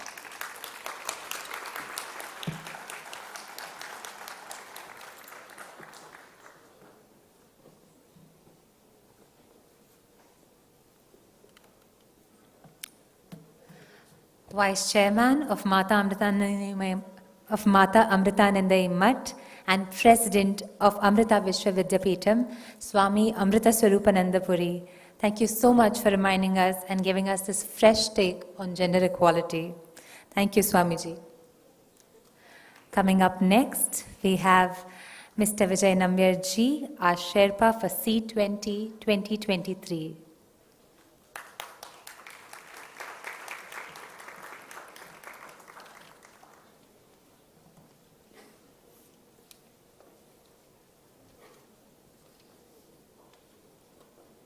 Sampujya Swami Amritanandamayi Ji, Amrita Swarupanand Ji, Professor Achyut Samant, Ms. Phulani Ji, Ramu Damodaran Ji, Naila Ji, not to forget the other members of the IAC and Steering Committee, Nidhi Ji, Sarthak Ji, Bhavani Ji, and Meg Jones Ji, if I might. Ladies and gentlemen, it's such a big honor for me to be here today in this beautiful city on this beautiful morning. For the school occasion, as Bhavani Ji said, it's getting warmer, of course, which represents the Working Group Summit on promoting gender equality and protection of people with disabilities. For Amma, as chair of the C20, the ideal vision of civil society, as Swamiji has so eloquently mentioned, is one where the individual and family, society and the state all work in unison, each to supplement the other in pursuit of an overall harmony. In her world, there is no ambiguity on the fundamental principle of gender equality as a basic human right and essential for a peaceful and prosperous as well as sustainable world. At various forums, India has strongly advocated women's empowerment across all spheres. As the Working Group on Gender Equality and Disability has reflected on the major issues before it, it has so far convened more than 26 meetings, consultations, workshops, and policy dialogues to draw attention to the various aspects of this important theme. On the one hand, you have underlined the need to raise your voice against the systematic denial of dignity to women seen in the various forms of domestic violence and gender-based harassment that are not only endemic, but have increased drastically across the globe during the period of the COVID-19 pandemic. On the other hand, you have also emphasized the urgency for stronger advocacy for better access to education, livelihoods, basic resources, and financial incentives. Gender discrimination in the workplace, covering recruitment and promotion, and the issue of gender leadership at all levels of decision-making in political, economic, and public life. As the Honorable Minister for Women and Child Development mentioned, highlighting Prime Minister Modi's strong emphasis on women-led development, when you invest in women-led development, you invest in a stronger economy, you invest in a stronger purpose to fuel your country's health sector, your country's education sector, because it has been historically proven that when a woman's purchasing power and consumption power involves a scale, that she tends to spend more of her money on these two important segments. Yet, though successive summits of the G20 have been promoting the goal of reducing inequalities and increasing inclusivity, gender equality, and protecting people with disabilities as major themes, why is it that the progress we see on the ground is still so limited and tardy? Why is it that the agenda finds listless mention and requires continuous repetition for it to be heard and acknowledged? Why are we forced to constantly identify new pathways to nurture inclusion and fresh levers to break down stereotypes and recreate perspectives to confront and overcome the so-called received wisdom and prejudices of the past. Meg Jones explained graphically in her presentation at the Inception Conference, we have heard all the right statements made by each about being the light. But the fact is, as she said, there is still need for somebody to flip that switch somewhere. That has not happened. We need to continue to move steadily ahead with what she calls awareness, courage, and tenacity, ACT. We are at the midpoint of the SDGs, and all indications are that the world is severely off track in achieving the gender equality-related growth and targets. While there are many historical, structural, social, and mindset barriers that continue to block our progress, there can be little doubt that if the G20 and India in particular can significantly accelerate the implementation and achievement of the goal of women's-led development, that of itself will constitute an unprecedented historic achievement. We will need to build on the steps taken by the previous summits and launch transformative initiatives to ensure greater financial inclusion, digital empowerment, as well as the green economic participation to benefit women and people with disabilities. Bringing about greater understanding of the shifting traditional gender norms will require the collaboration and contribution of everyone in society. Let me recall here one of our early workshops of the GED in Srinagar, where you explored how men and boys can be strategically engaged to contribute to gender inclusion in policy and practice. It was most touching that you were able to actually leverage the so-called anxieties of patriarchy to bring about a greater understanding of the common responsibility stretching across genders and the need for compassion to build harmony and better understanding in the ordinary lives of CRPF families, the Central Reserve Police Force families posted in Srinagar, through a more sensible and balanced distribution of daily responsibilities among them. Your so-called Love You Zindagi Udaharan was impressive. Why? Because it dealt with people exposed so frequently to aggressive and violent combat environments and the mental stress and other pressures they faced that otherwise resulted in domestic violence or even suicides among the Jawans and their separated families.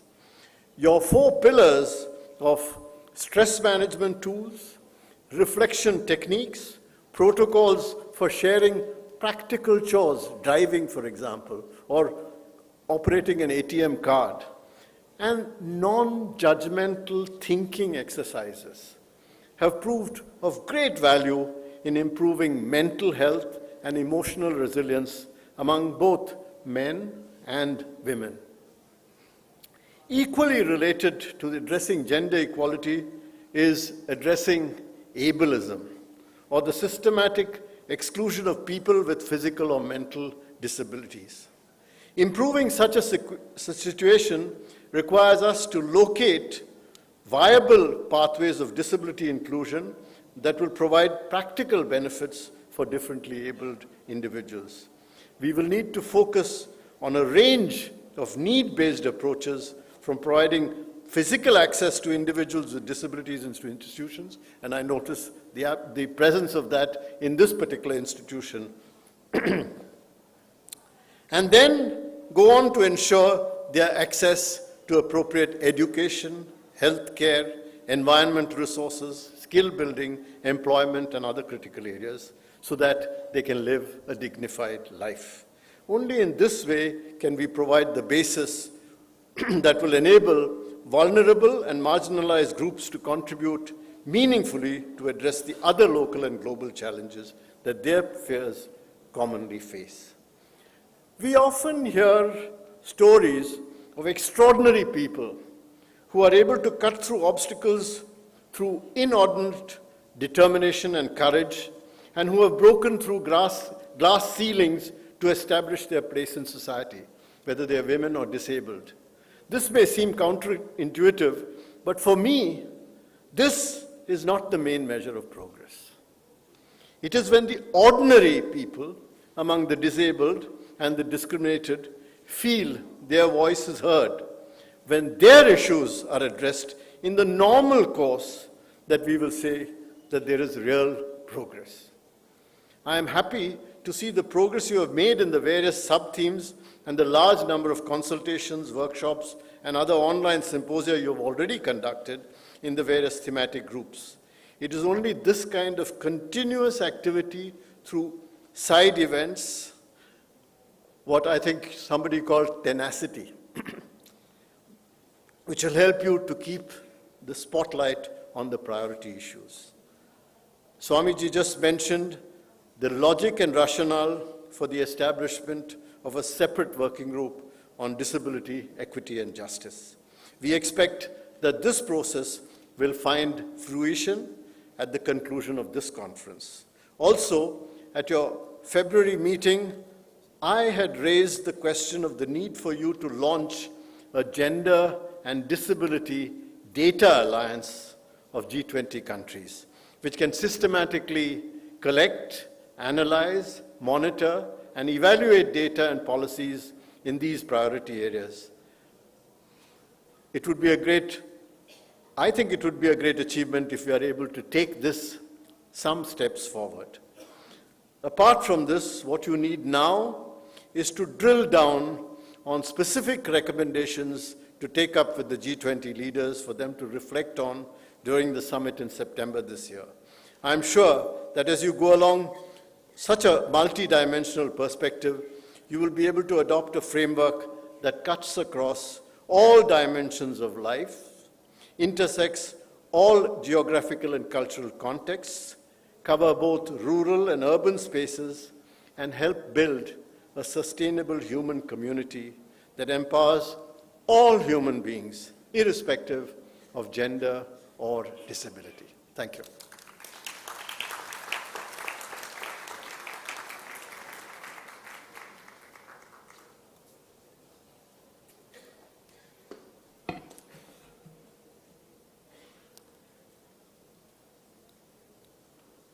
Thank you, sir, for your valuable words.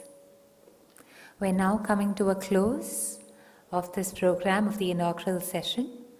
And for this, I would like to call upon Nidhi Goyal ji from Rising Flames. She is also the Indian co-coordinator for the Gender Equality and Disability Working Group.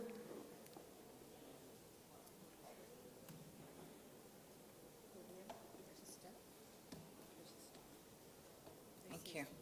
Laptop? Yeah.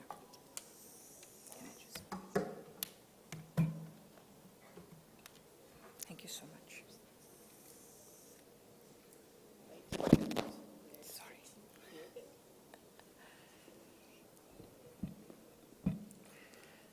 Namaskar, everyone.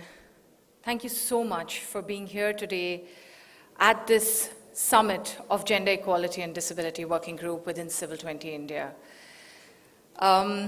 It's really, I'm so overwhelmed to give this vote of thanks. There are so many dignitaries here on the dais, in the room, civil society members who've been doing so important work, and all of us coming together with a single goal. As a steering committee member of Civil 20 India, it's a particularly memorable moment for me. I've worked across 22 countries. Over 10 years, I've had this opportunity to travel, but I've never been a witness to this kind of congregation or really confluence of ideas, of energies, of commitments coming together.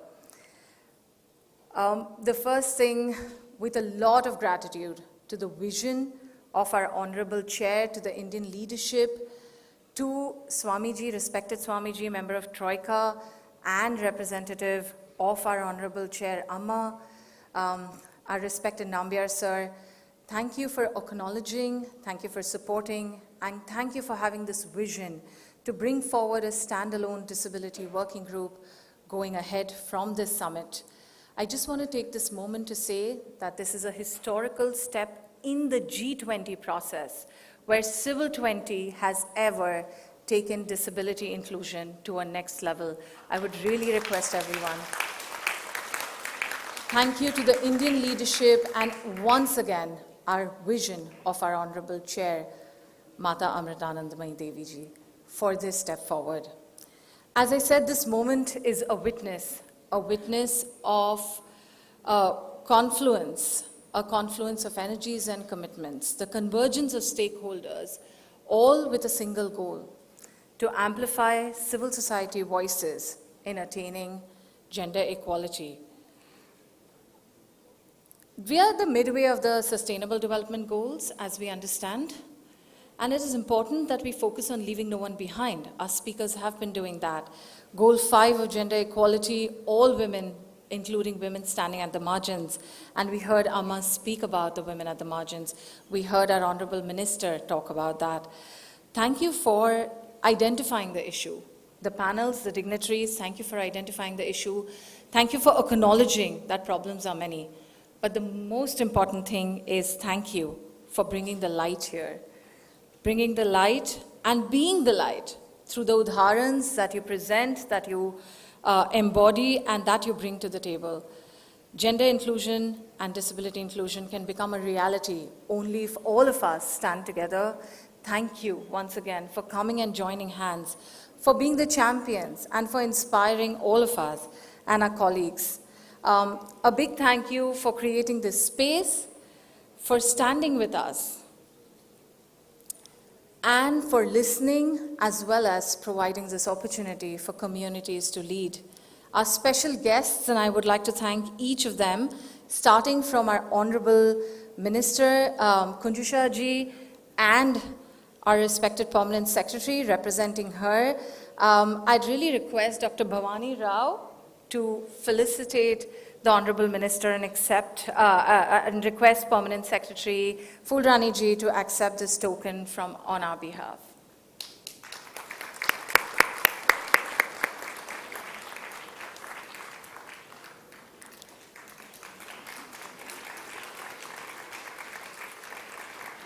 Thank you, Fulrani ji, for gracing this occasion with your presence. And once again, Honorable Minister Shah, thank you for your very, very, very detailed words of support, of solidarity, of progress. Yes, I'll go. I would also like to particularly thank our International Advisory Committee, and as a steering committee, young steering committee member, it gives me great pleasure to thank Naila ji and Ramu ji for being here in person on this very special occasion of Eid and Akshaya Tritiya. Thank you so much for gracing again this occasion with your presence and the summit with your knowledge and expertise. Can we please have the clapping continued?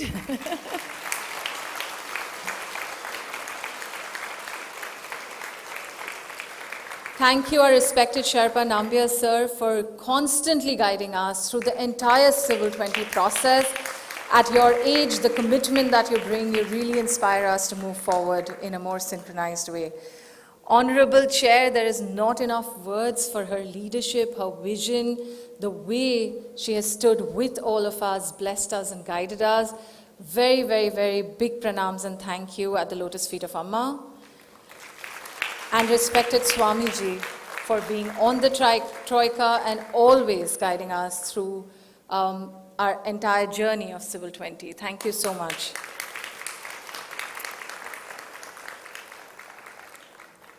I've saved one thank you for the end, a very, very warm gratitude and a heartfelt appreciation for our host, our partners, our senior, Dr. Achyuta Samanta.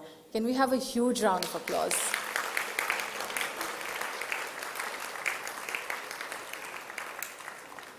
Thank you so much, sir, for having us here. We've heard about your incredible work. We witness it in these institutes and through your other political work as well. But one little story that someone came and whispered to me at the back of the stage, which is really important for all of us to know, right?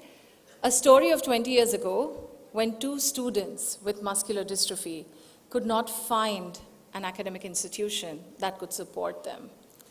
And Dr. Samantha and his team, his efforts brought them here, made them feel welcome, accommodated their needs, and ensured that they could become productive citizens of India, contributing to society, being economically independent. I would like to acknowledge Dr. Samantha particularly for this, and the students, Ravi Kiran ji and Ravi Teja ji, who made this institute and were receivers of the love and compassion that this institute brought in all of our lives. I just want to say that love and compassion, empathy brings us together, but this kind of commitment that we see from our experts, our dignitaries, from all of you, the commitment and the goal moves us forward. So let us together today and continue to move forward to ensure that the social, political, and economic growth is human-centric and holds together and creates space for people at the margins, for women, for gender equality, to truly attain the goal of one earth, one family. Thank you.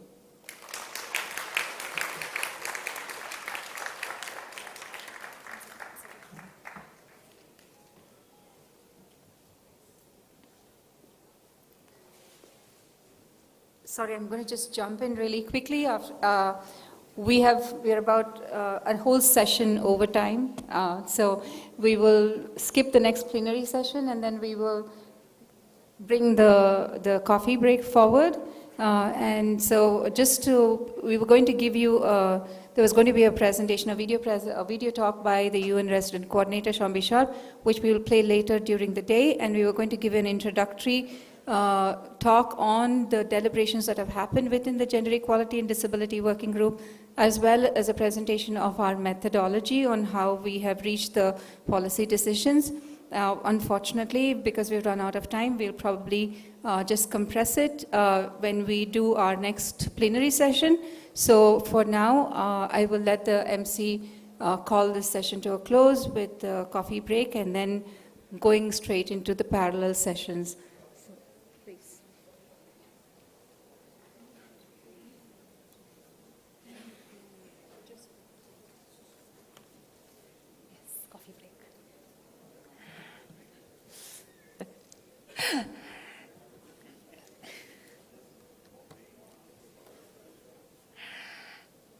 Good afternoon one more time. As announced, we'll be breaking for coffee and for some refreshments. Our guests can also proceed to the banquet room, which is on your right-hand side. The exit is this way for our guests, for our discussants and participants. For everybody else, including our students, refreshments will be served at the end, the rear exit in the foyer area. Following which, we ask all our discussants to join their respective rooms. And for the others, they can come back to the auditorium and join us right here. We will be breaking for coffee now. You can proceed to have snacks.